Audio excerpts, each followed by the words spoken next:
வணக்கம். இது 11th ஸ்டாண்டர்டுக்கான ஒரு கிளாஸு. என்னென்னா 11th ஸ்டாண்டர்டில் ப்ராக்டிகல்ஸில் ஃபஸ்ட் எக்ஸ்பெரிமெண்ட் பார்க்க போகிறோம். அதாவது தெரிந்த நிறை கொண்ட திண்மக்கோளத்தின் நிலைம திருப்புத்திறனை வெர்னியர் அளவியை கொண்டு கணக்கிடல். தெரிந்த நிறை கொண்ட ஒரு திண்மக்கோளத்தின் நிலைம திருப்புத்திறனை வெர்னியர் அளவியை பயன்படுத்தி கண்டுபிடிக்கிறது. இதுதான் நமக்கு ஃபஸ்ட் எக்ஸ்பெரிமெண்ட்டு.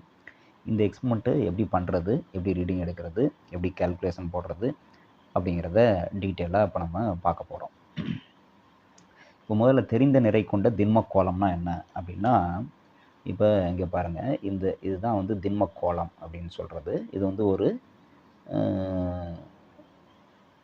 பால் மாதிரி, ஆனால் உள்ளே வந்து எம்டியாக இருக்காது, உள்ளேயும் கண்டென்ட் இருக்குது, ஒரு இரும்பு குண்டு. இதுதான் வந்து திண்மக்கோளம் அப்படின்னு நம்ம சொல்கிறோம். இதனுடைய நிலைம திருப்புத்திறன்